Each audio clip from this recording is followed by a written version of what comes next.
Assalamualaikum warahmatullahi wabarakatuh. Ya, nama saya Arman Fakrullah Widodo Putra dari kelas Teknik Informatika A, akan berkhotbah tentang nasionalisme Islam. Marilah kita bersama-sama bertakwa kepada Allah Subhanahu wa taala. Takwa dalam artian meningkatkan dan mengamalkan setiap yang diperintahkan dan meninggalkan dari larangan dan yang diharamkan. Sebagai bentuk dari cinta tanah air, seperti dalam ungkapan atau cinta tanah air sebagai dari iman, sebuah ungkapan yang tepat untuk sebuah rasa nasionalis. Sebagai bentuk dari cinta tanah air, seperti dalam ungkapan atau cinta tanah air sebagai dari iman, sebuah ungkapan yang tepat untuk sebuah rasa nasionalis. Namun perlu diketahui bahwa ungkapan ini banyak yang mengatakan adalah sebuah hadis yang disampaikan oleh Rasulullah SAW. Namun pada hakikatnya seperti yang dikatakan para ulama ahli hadis, bahwa ungkapan ini dinilai dengan hadis maksud atau dusta. Bahwa Nabi SAW tidak pernah mengatakan tentang hal ini. Walaupun dari segi kedudukan hadis, maksud atau daif jidan, namun dari segi makna dan arti sangatlah pas bila diterapkan bagi orang-orang yang mencintai tanah air. Memang benarlah adanya bahwa hanya orang-orang yang percaya atau beriman yang bisa lebih mencintai tanah airnya. Dan bisa juga diartikan, maka seyogyanya bagi orang yang imannya sempurna harus membuat kemakmuran terhadap tanah airnya dengan amal-amal solehah. Dari pengalaman-pengalaman semenjak tahun 1945 hingga sekarang, sering terjadinya ancaman-ancaman dan lain sebagainya terhadap negara kita yang berdasarkan Pancasila.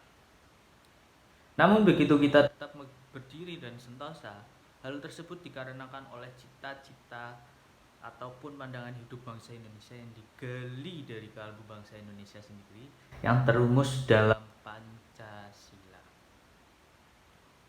Sebagaimana saudara-saudara ketahuilah bahwa pada tanggal 1 Oktober 1945 telah dilakukan gerakan operasional yang dipimpin oleh Letnan Jenderal Soeharto sebagai Komandan Operasional Pemulihan Keamanan dengan bantuan segenap potensi masyarakat yang mencintai negara. Proklamasi 17 Agustus 1945 yang berdasarkan Pancasila dan UUD 1945. Gerakan operasional tersebut adalah dalam rangka menghancurkan apa yang disebut dengan gerakan kontra revolusi G30S PKI. Dari gerakan operasional 1 Oktober 1965, negara kita yang berdasarkan Pancasila tetap berdiri dengan teguhnya. Dan Pancasila sebagai dasar negara maupun falsafah bangsa tetap sakti. Bertolak dari kejadian itulah, maka ditetapkannya tanggal 1 Oktober sebagai Hari Kesaktian Pancasila. Sebagai ideologi atau sebagai cita-cita hendaklah diwujudkan. Sedangkan sebagai falsafah perlu dihayati dan diamalkan. Dengan diamalkan kelima-lima silanya, akan terwujud cita-cita masyarakat Pancasila yang bertujuan mencapai kesejahteraan lahir dan batin. Marilah kita selalu memohon kehadirat Tuhan Yang Maha Esa agar negara kita Republik Indonesia yang berdasarkan Pancasila atau UUD 1945 tetap kuat dan sentosa, bisa lestari mengembang fungsinya sebagai wahana dan sarana mencapai masyarakat yang adil dan makmur lahir maupun batin. Menurut Bung Karno, salah satu titik temu antara Islam dan nasionalisme adalah cita-cita untuk mewujudkan persaudaraan universal yang melampaui sekat-sekat agama dan budaya. Pandangan Bung Karno di atas kiranya tak jauh beda dengan pemikiran Husna al-Banna. Sebagaimana dikutip Adiaksa Daud tahun 2005, Hasan al-Banna memaparkan bahwa apabila yang dimaksud dengan nasionalisme adalah kerinduan atau keterpihakan terhadap tanah air, keharusan berjuang membebaskan tanah air dari penjajahan, ikatan kekeluargaan antar masyarakat, dan pembebasan negeri-negeri lain, maka nasionalisme dalam makna demikian dapat diterima dan dianggap dalam kondisi tertentu sebagai kewajiban. Lebih tegas, Kiai Haji Abdul Wahab Casbullah mengungkapkan bahwa nasionalisme ditambah bismillah itu Islam. Kalau Islam dilaksanakan dengan benar, pasti umat Islam akan nasionalisme. Begitu kata Kiai Haji Abdul Wahab Casbullah. Di Indonesia, nasionalisme Islam melahirkan Pancasila sebagai ideologi negara. Digantinya sila pertama Piagam Jakarta yang berbunyi ketuhanan dengan kewajiban menjalankan syariat Islam bagi pemeluk.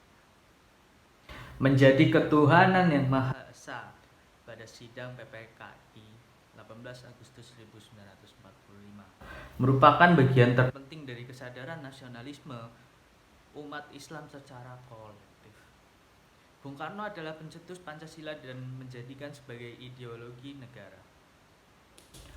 Mayoritas umat Islam Indonesia menilai tidak ada pertentangan antara Islam dan negara Pancasila, dikarenakan sila-sila yang terangkum dalam Pancasila merupakan bagian dari ajaran-ajaran Islam, mulai dari nilai-nilai ketuhanan, kemanusiaan, keadilan, dan persaudaraan universal.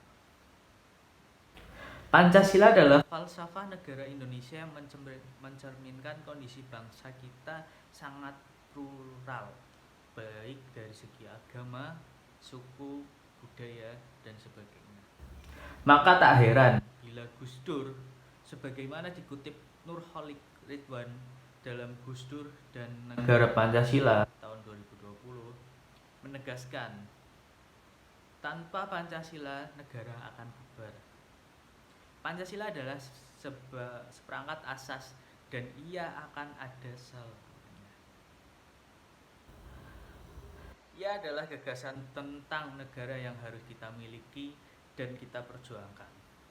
Dan Pancasila ini akan saya pertahankan dengan nyawa saya sendiri.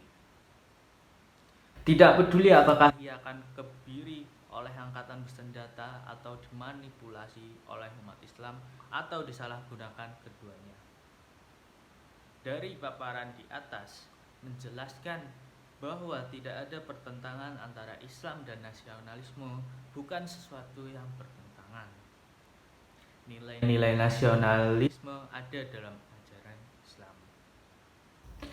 Nasionalisme Islam tidak sebatas dilandasi oleh tanggung jawab sosial berbasis pada geografi dan etnis, melainkan lebih didasari pada keimanan dan kecintaan atas sesama umat manusia.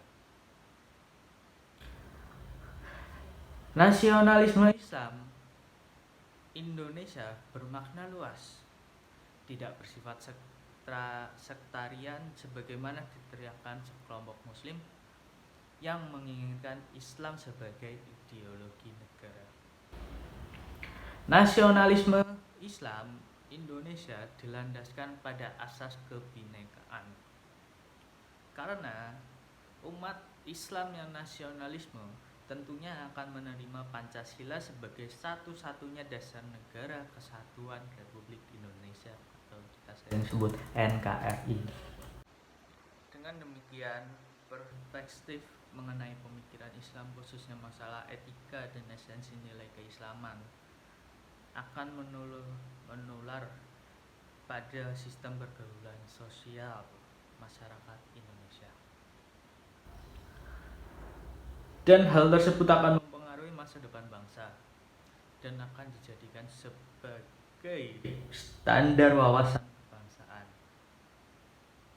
Bagi saya, yang dibutuhkan Indonesia bukanlah simbolisme keagamaan, melainkan nilai-nilai keislaman yang universal, seperti dibawakan oleh panutan kita semua, Kanjeng Nabi Muhammad Sallallahu Alaihi Wasallam.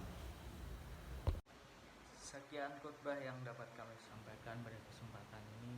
Semoga Tuhan Yang Maha Esa selalu memberikan jalan yang lurus kepada para pemimpin kita dan kepada para pemegang umat Islam dan kepada seluruh masyarakat Indonesia. Sekian khotbah yang saya sudah sampaikan sebelumnya.